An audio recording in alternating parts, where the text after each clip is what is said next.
Beautiful and patient people, we are so grateful for you. It's been a long time since I've been in the Merc with this many people, and it's the best, the absolute best.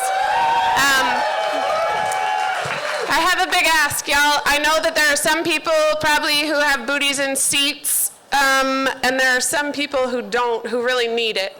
And so if you are a person who could potentially give up your seat or move to the floor, that would be amazing. And maybe you could just raise your hand and that seat could happen. Appreciate you, appreciate you, appreciate you so much. So if you are in need of a seat and don't have one,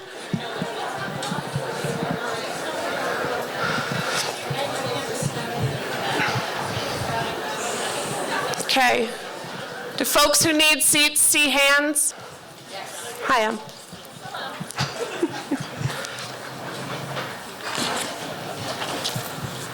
Nope.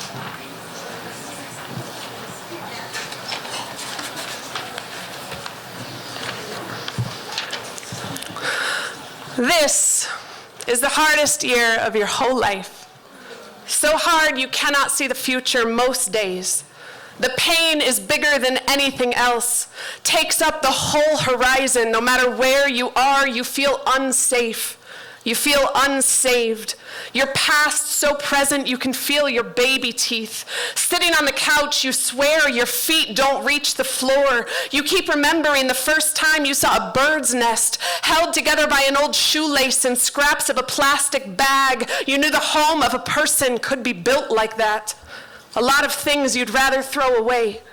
You keep worrying you're taking up too much space. I wish you'd let yourself be the Milky Way. Remember when I told you I was going to become a poet and you paid my rent for 3 years? Best friend. Angel of the get-through. All living is storm chasing. Every good heart has lost its roof. Let all the walls collapse at your feet. Scream timber when they ask you how you are. Fine is the suckiest word. It is the opposite of here. It is the only place left. Here is the only place left on the map. Here is where you learn laughter can go extinct and come back. I am already building a museum for every treasure you unearth in the rock bottom, holy, vulnerable cliff. God, open road, an avalanche of feel it all. Don't ever let anyone tell you you are too much or it has been too long. Whatever keeps us This is different than the version I was practicing. Whatever. You are made of that thing. Holy, unbreakable note. That photograph of you at 5 there. You are the same compass you have always been. You are the same friend who never left my side during my worst year. You caught your name for not letting me go. Best friend. This is what we do. We gather each other up. We say the cup is Pema Chodron while everyone else is out on the town. Pema will say, only to the degree which we expose ourselves over and over to annihilation can that which is indestructible in us be found. You'll say, Pema is so wise. I'll say, yes, she is. And we are too. Angels of the get-through, we are too.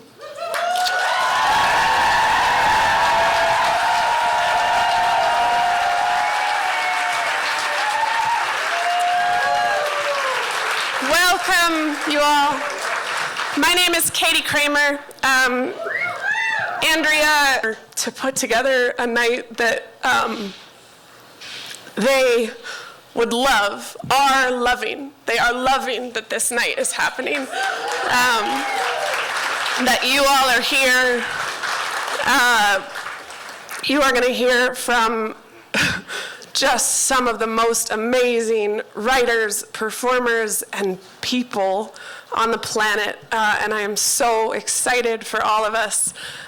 We are going to just jump right in. You have, I think, 31 Andrea Gibson poems you are going to get to hear tonight. So, Anis Mojgani.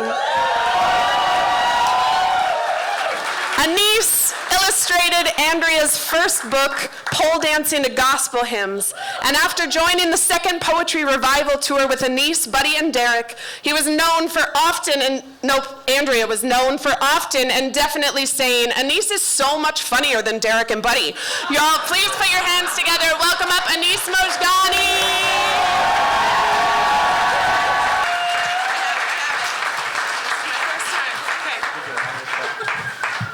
Thank you, Katie. Crab Apple Pirates. Hi, everyone. We were chubby-faced school kids, Snickers bar windpiped crab apple pirates, backward baseball capped knee-scraped snow angels, Dukes of Hazzard dreamers, bumper car bodied salamander catchers, Michael Jordan believers. I couldn't fly, but my hang time was 3 minutes and 10 seconds. Smart kids were stupid. Books were trees cut down. I was a tomboy in love with Malcolm Cushion. He had a birthmark in the shape of Canada on his left cheek. The teachers didn't trust him. His mother was the accidental broken tooth in a bar fight. I had one black friend. Her name was Erica. She had a jackknife. She carved a gash into the center of her palm, another into mine. We pressed our hands together, and she asked if I thought it would turn her blood white. I couldn't read her fear or hope. I thought history was over. I cried during the national anthem.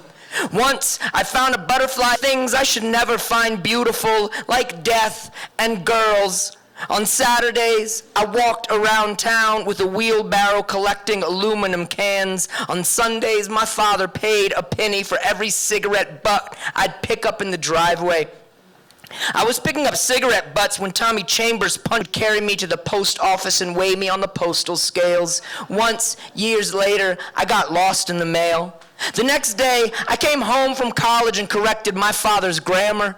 When I was 10, my mother had another daughter. I had heard babies sometimes didn't find her for 15 years. At 11, I discovered beer. At 13, shame. At 14, I accepted Jesus Christ as my personal Lord and Savior. At 19, I nailed my palm to Amanda Bucker's vagina, actually drooled on her breasts, and said yes so loud God couldn't disagree.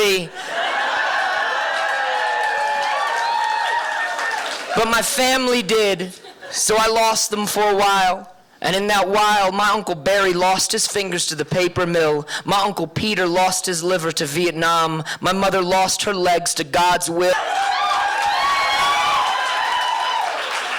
See, Anise, I'm funnier than you.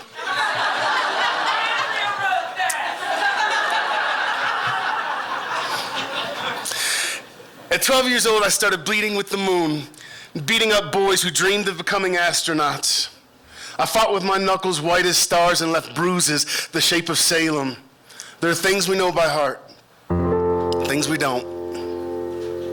At 13, my friend Jen tried to teach me how to blow rings of smoke. I'd watch the nicotine rising from her lips like kite strings you can only cut free. I suppose I love this life.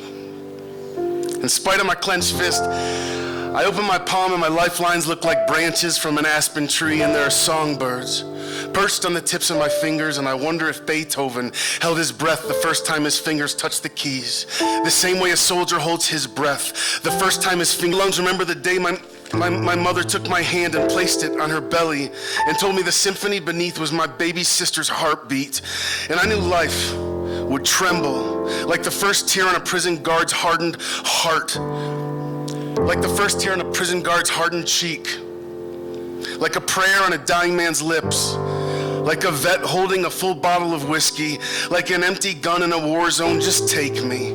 Just take me. Sometimes the scales themselves, y'all.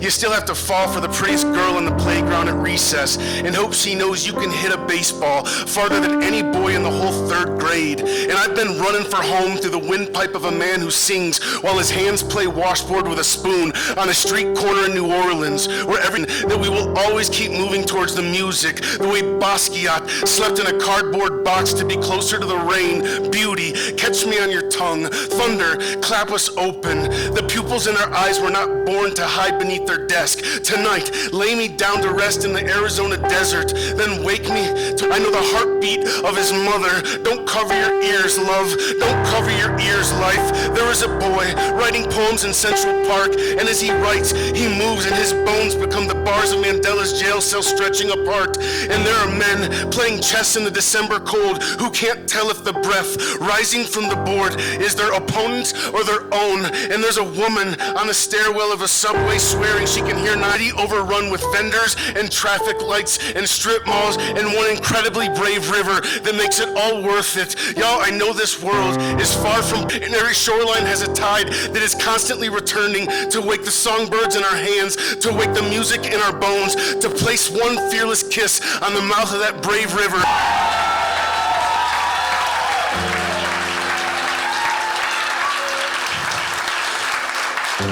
Thank you.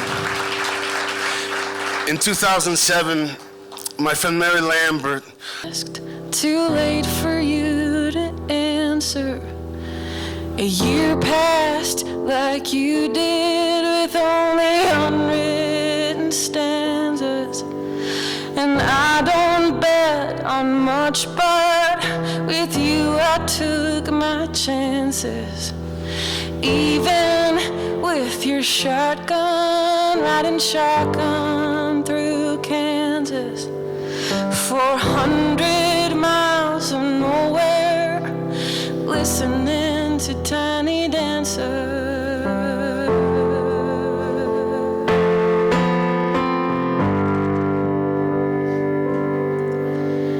Elton never wrote the words. Me a heart that's just a heart without the line of lyrics. Stood in the doorway like a bruise that knows ahead when I hear it. Are you okay?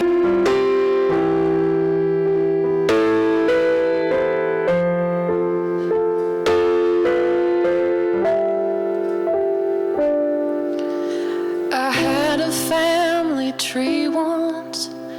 You were all its branches. I had a white flag, but I knew you wouldn't stand for any anthem. I'm no star to anyone. I'm just a dying planet, spinning like a disco ball above another party, going rancid into Tiny Dancer.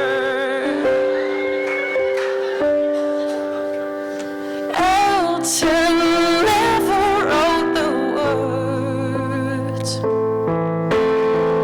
That's why you found him so handsome. Stood in the doorway like a bruise that knows ahead when I hear it.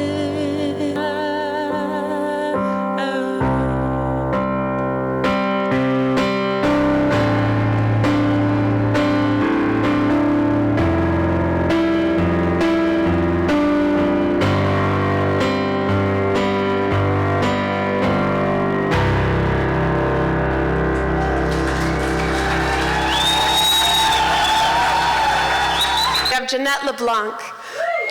Jeanette is a small-town Canadian preacher's daughter who spent a whole lot of years trying very hard to be a good girl and did everything she was supposed to.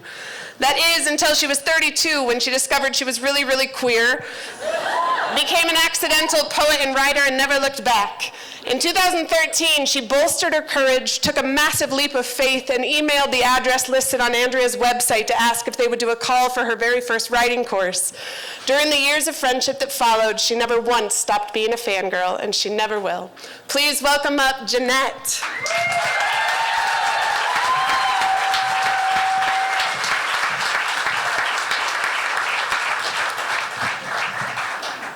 I don't think I ever really kissed any boys.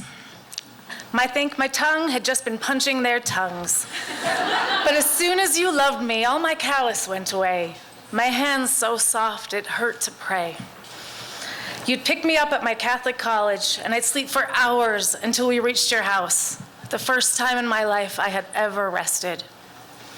The first time I didn't have to play a role I never really wanted to get. That's the medicine it is to be finally seen by someone. I'd crack a smile and you'd point at my chest and say, "What just broke?" I'd throw my body in the river, but you'd say my name right and I'd become a stone that skipped. Do you remember the first record where we didn't have to change the pronouns to sing along? We'd gone so many years without music that knew us, music that knew you, could arch your back and I'd have proof that the earth was round. Bless who we were then. Bless who we still are. My straight friends tease me because all my best friends are my ex-loves. But a wise heart told me that it's the most tender part of queerness. How we've all lost so much family that when we find the people we call family, we'll do almost anything to not let go. Thank goodness for the ice storm that trapped us in that cheap hotel while I drank an entire bottle of something awful, and with my fisherman's accent that I hadn't yet chased away, I finally told you that I had loved you since we were 15.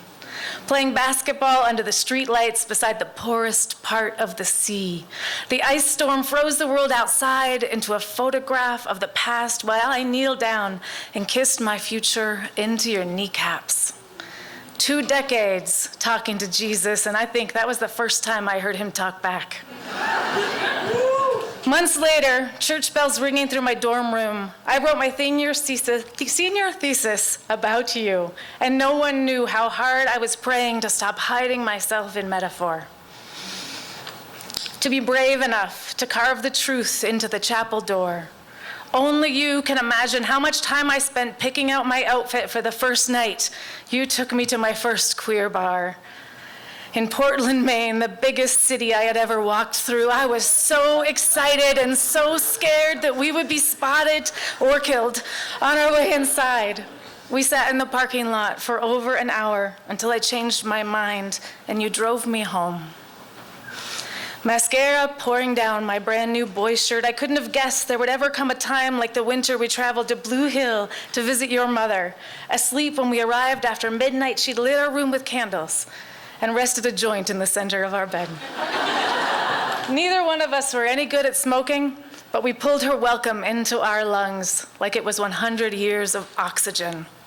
Up until then, we didn't know anyone in the world would celebrate us, wiping the steam from the glass to see each other blushing in the same bathroom mirror in the morning. I was thinking about that a few months ago when I was invited back to my Catholic college to read my poems for the first time. You, in the front row near the nuns and the school president and the teacher who had given me an A on the manuscript I had been too terrified to write your name in. Mandy, I know so much has not gotten easier. I know so much has not gotten better, but that moment knocked the wind out of me. Time finally being the kind of father we all deserve. The world turning its porch light on for us. It was so bright I could see and feel the freckles on my 15-year-old face warming in its glow.